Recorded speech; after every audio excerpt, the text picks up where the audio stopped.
Hai semuanya, Assalamualaikum warahmatullahi wabarakatuh. Kembali lagi di channel aku, Reta Pramesti. Kali ini aku bahas tentang beberapa pertanyaan yang sering banget kamu tanyain. Dan ini sumber jawabannya dari IG dan Twitter LTMPT Official dan juga IG Tanya UTBK.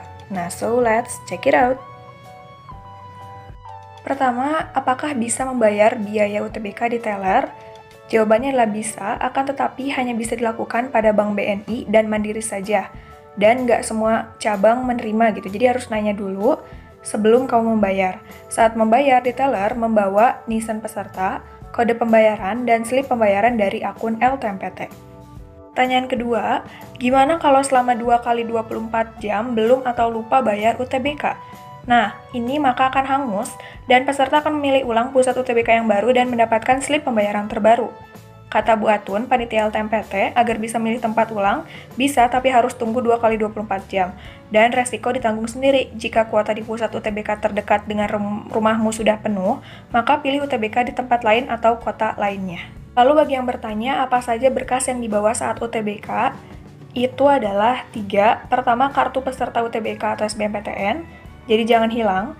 Yang kedua, masker sebagai protokol kesehatan, ini baiknya dipakai.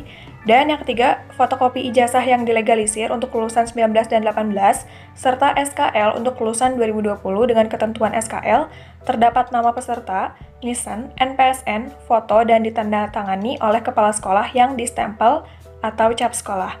Nah, jangan lupa bawa identitas seperti KTP, SIM, KK, atau identitas lainnya untuk jaga-jaga jika ditanyakan. Kalau yang nanya mengenai syarat foto untuk LTMPT yang digunakan UTBK, itu baiknya pertama, foto mengenakan baju yang rapi dan sopan atau kemeja berkerah, lalu yang kedua wajah terlihat jelas dan background bebas. Yang kelima, jika ada yang bertanya mengenai foto SKL dan ijazah beda itu bagaimana? Itu jawabannya tidak harus sama dan boleh beda asalkan wajah kalian jelas sama serta masih sesuai dengan aslinya.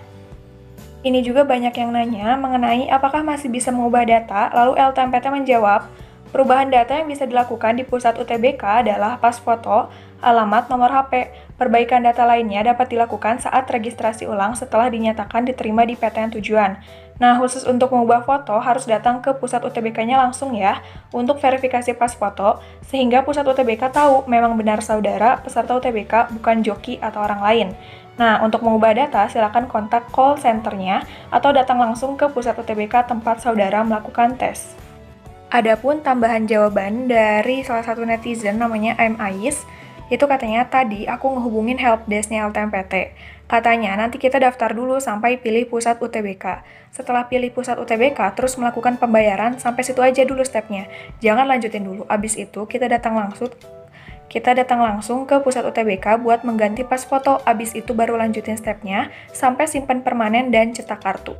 Pertanyaan ketujuh, kalau udah daftar, bayarnya bagaimana? Nah, kamu bisa ngeunduh slip pembayaran, lalu nanti kamu transfer aja sesuai dengan slip pembayaran tersebut. Kalau misalnya udah nih bayarnya, nanti akan bisa memilih prodi, setelahnya kamu bisa mencetak kartu peserta UTBK SBMPTN. Ini bisa dicetak menggunakan HVS, ukuran F4 atau A4, dibawa saat tes UTBK dan disimpan. Jangan sampai hilang karena dibawa saat daftar ulang jika lolos SBMPTN. Lalu ini pertanyaan saat pengisian biodata, bagian pendidikan. Jika aku punya ayah tiri, isi pendidikan ayah tiri atau almarhum ayah kandung saya. Nah, lalu LTMPT menjawab, masukkan ayah tiri sebagai wali, gitu. Penulisan disesuaikan yang tertera pada ijazah SKL. Jika ayah sudah meninggal, diisikan nama ayah, ALM. Dan jika punya wali, silakan pakai nama walinya. Penulisan nama ibu kandung sesuai yang tertulis pada akta kelahiran peserta ya. Jika ibu sudah meninggal, tidak perlu ditambahkan ALMH. Nah, ini menggunakan nama asli ibu kandung, itu untuk data dan keamanan seperti halnya KTP, SIM, paspor, dan lain-lain untuk kartu identitas diri. Lalu jika ada pertanyaan, jika sudah merasa bayar tapi di statusnya itu belum terbayar, bagaimana? Apabila sudah melakukan pembayaran dan masih dalam proses oleh pihak bank, maka slip pembayaran tidak kadaluarsa ya. Silakan laporkan ke call center Bank Mitra bersangkutan langsung ke cabang atau melalui akun media sosial atau telepon bank tersebut. Lalu jika ada yang kesulitan dalam pengisian portofolio UTBK SBMPTN, biasanya untuk jurusan-jurusan seni dan olahraga bisa Mengikuti informasi terkait instruksi kerja dan template untuk portofolio UTBK SBMPTN 2020 bisa diakses pada laman web resmi berikut. Nah ini ya, download.ltmpt.co.id/utama.php/portofolio.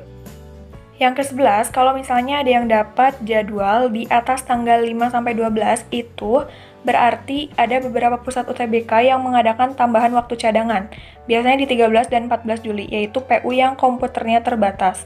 Nah, itu pun bersifat cadangan dan belum tentu dilaksanakan oleh beberapa PU tersebut. Jadi, kamu harus memastikan jikalau mendapatkan tanggal di atas 5-12. Segera daftar supaya tidak kehabisan tes di lokasi terdekat dan jika kehabisan maka harus memilih lokasi lain atau di luar kota.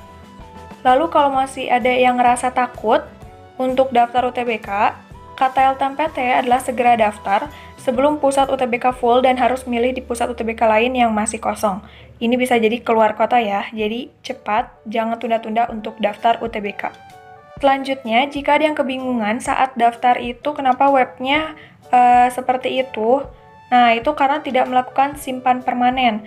Kalau misalnya kamu nanya ke LTMPT, ini misalnya ada salah satu netizen yang bertanya, dan LTMPT menjawab, mohon maaf dari histori data yang masuk, yang bersangkutan belum simpan permanen akun LTMPT, sampai batas waktu yang diberikan sehingga tidak bisa mengikuti UTBK. Nah sebenarnya terakhirnya itu adalah di bulan April gitu, jadi seharusnya simpan permanen dulu, jadi terancam tidak bisa mengikuti UTBK. Lalu ini jika ada yang bertanya mengenai transfer ke BNI belum terbayar, informasi mengenai situasi sudah bayar, flag belum berubah, dan menjelang masa keluarsa slip pembayaran, bisa laporkan ke call center bank mitra bersangkutan ya. Jika ada yang bingung mengenai kesulitan memasukkan portofolio, itu kata LTMPT, gunakan PC untuk mengupload data agar reload dan semua menu terbuka. Anda itu menggunakan HP jadi tidak terbuka semua menunya. Jika masih ada keluhan lainnya silakan bisa disampaikan ke halo.ltmpt.ac.id. Jika ada yang masih bingung mengenai protokol kesehatan saat UTBK berlangsung adalah peserta harus berada dalam kondisi suhu badan normal atau sehat saat mengikuti ujian. Peserta harus menggunakan masker ketika mengikuti ujian. Nah, jadi pastikan jangan sakit ya. Nanti kamu nggak bisa mengikuti UTBK 2020. Lalu jika ada yang tidak teliti malah mencentang disabilitas padahal bukan, itu bisa melihat ke poster ini dibuat LTMPT. Jikalau sudah mencentang pilihan khusus tunanetra bagi yang tidak memiliki kebutuhan khusus, maka tidak diperbolehkan mengikuti ujian UTBK. Makanya coba hubungi aja call centernya bahwa tadi tidak teliti mengisinya. Seperti itu. Ke-18, kalau misalnya SKL-nya itu tidak ada NPSN bagaimana? LTMPT menjawab, tidak apa-apa, jangan lupa bawa kartu identitas seperti KTP atau SIM. Lalu, jika ada yang bertanya mengenai KIP kuliah tidak ditemukan di web LTMPT-nya, kata Bu Atun adalah sebaiknya bayar mandiri saja, daripada ketinggalan kereta. Kalau tidak sinkron gitu data Anda di KIP sepertinya ada yang tidak sesuai di LTMPT.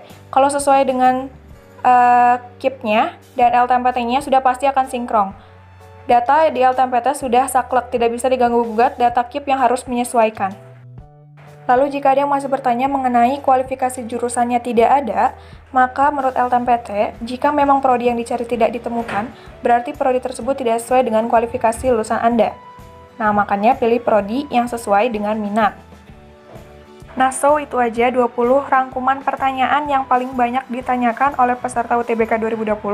Jika ada yang belum terjawab, silakan aja komen dan kita akan cari bareng-bareng apa sih jawaban valid dari LTMPT-nya. So, bye-bye. Wassalamualaikum warahmatullahi wabarakatuh.